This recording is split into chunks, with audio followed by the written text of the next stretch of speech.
الحمد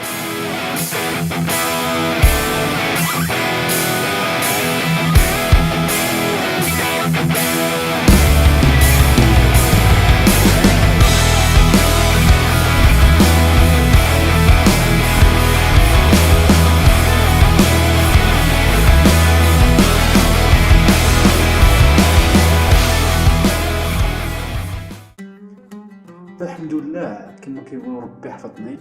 ما صار لي والو ديك الساعات، والاخت ديالي تخلعت بزاف.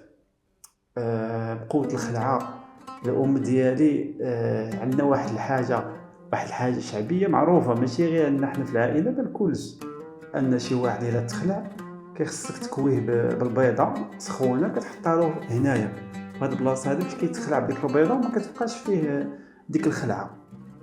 بطبيعة الحال داكشي اللي دارت الام ديالي للاخت وخلعاتها باش انها تحيد من هذيك الخلعه ديال الطيحه ديالي.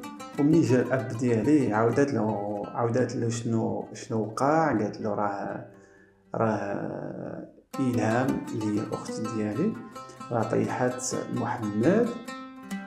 وراكم عارفين ملي كيكون الاب ديالك واحد الانسان اللي كما كنقولوا حرش وعارف بالزمان، قال لها حريق صح.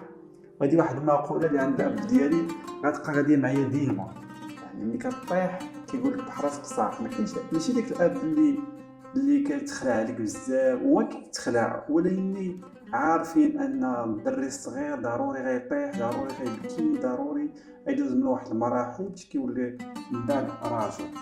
والصراحه كنت واحد الدراري اللي باسل بزاف وصعيب في التربيه ديالي. الصراحه انا كانت له السماحه من الام ديالي، لان الوالده مسكينه تعذبات معايا بزاف.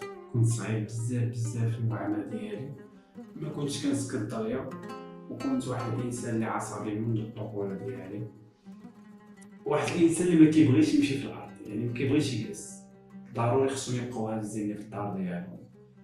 يعني لدرجه ان الوالده مسكينه كانت كتهزني وكتقلب لي الشغل.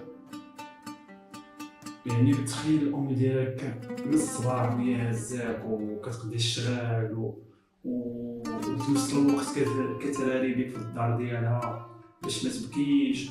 انت ديك الساعات ما عارفش انك واحد، يعني ما عارفش خصك نقص عليها الحمال مثلا، ما تبكيش.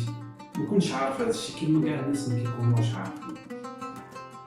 كنت كنتمنى انني في ديك الوقيته نكون واعي بداك الشيء اللي كندير، ونكون واعي بطبيعه الحال بداك الامور اللي كتصرى الوالده، لان من بعد الوالده الدار ديالها بدا كيضرها. المهم هادشي لا زال في الطريق. وكما قلت لكم، فكانت جوج الناس اللي كيعاملوني ديك الساعات او اللي كانوا كيهزوني بزاف، كانت الام ديالي وكانت الاخت ديالي وكانت بنت عمي حتى هي كانت كبيره، كانت مره كتهزني.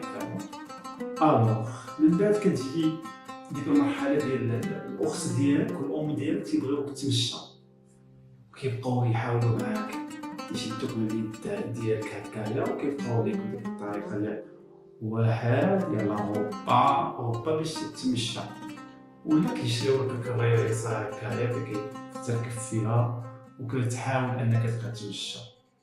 يعني بقاو معايا بزاف، السيمانه الاولى، الثانيه، الثالثه.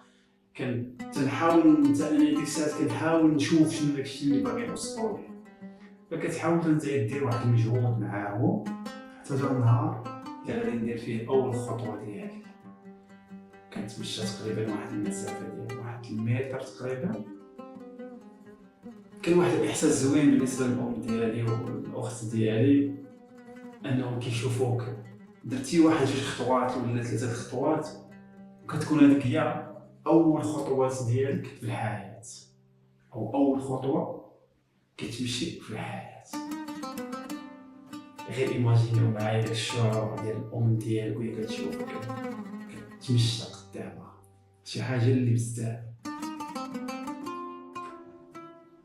الصراحه دابا انا كنعاود لكم هذا الشيء وكنحس بواحد التهوريشه، يعني واحد التهوريشه يعني بحال اللي صافي رجعت لديك الوقيته ديالي. فالام ديالي فرحات بزاف انني بديت كنتمشى واحد الخطوات. فمن بعد وليت انا كنحاول نتمشى لراسي، يعني كنكون مثلا جالس كنبغي نوض هكا كنشد مع الطبله كنحاول انني نتمشى باش حتى انايا ما نبقاش نعول على الاخت ديالي والام ديالي. يعني كنحاول ندير واحد المحاولات باش كنتمشى